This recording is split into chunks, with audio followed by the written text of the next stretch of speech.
نحمده ونصلي على رسوله الكريم اما بعد د لسم محرم په ورځ باندې خپل کور والو باندې خپل اهل او عیال باندې د خوراک په معاملہ کې پیسې خرج کوي. خوراک کې وسعت پیدا کوي. د دې دوه فائدې دي. یو فائدہ خدا ده چې الله تعالی به تا په رزق کې برکت پیدا کړي، الله تعالی به تا په رزق کې وسعت پیدا کړي، فراخي به پیدا کړي الله تعالی.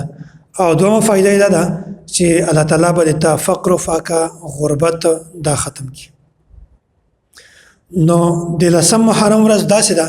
چې په دا کې په خپل ځان باندې کا پیسې خرج کړي، خوراک په معاملہ کې خوراک خوراکو کې صدقه کې خپل کور ول باندې خرج کړي، الله تعالی به داسې انعامات ورکوي. حضرت جابر رضی الله تعالی عنہ فرمایي سمعت رسول الله صلی الله علیه وسلم ایماد نبی علیہ الصلوۃ والسلام نظر ودلی دي من وسع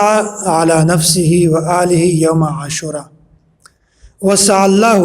عليه سائر سنته. وای کوم یو کس چې د عاشورې په ورځ باندې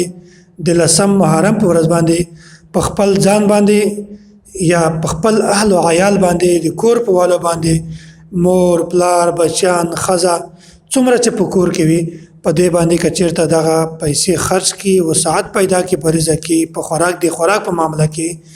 وسع الله سائر سنته بیا الله تعالی پورا کال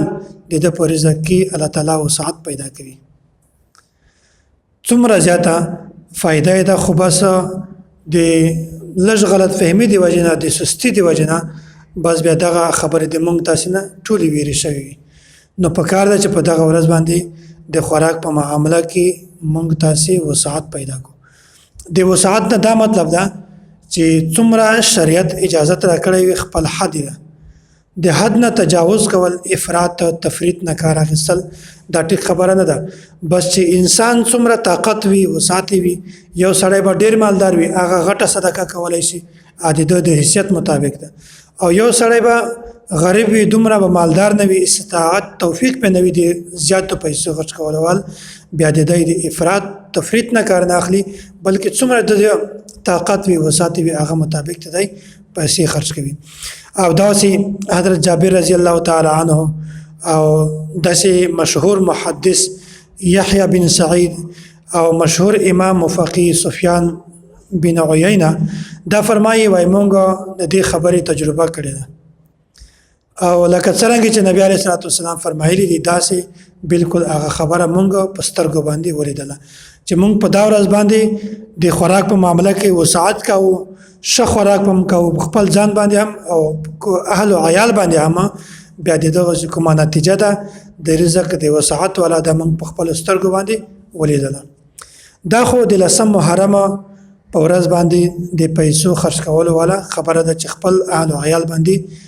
د خوراک په معاملہ کې پیسې خرج کړي. او بیا په دا ورځ باندې د روزې څومره زیات فضیلت نبی علیه الصلوۃ والسلام فرمایي او کوم یو کس چې په دغه ورځ باندې روزه ونیسي د لسم محرم په ورځ باندې الله تعالی د تیر د یو کال ټول صغیره ګناهونه معاف کوي. نو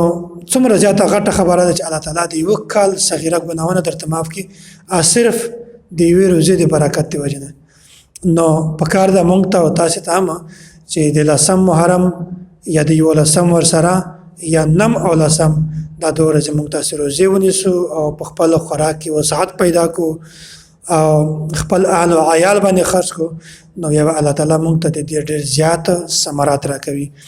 نو چې څه مو ویل الله تعالی دې موږ تاسو ټول ته په دې باندې عمل کولو توفیق ورکړي.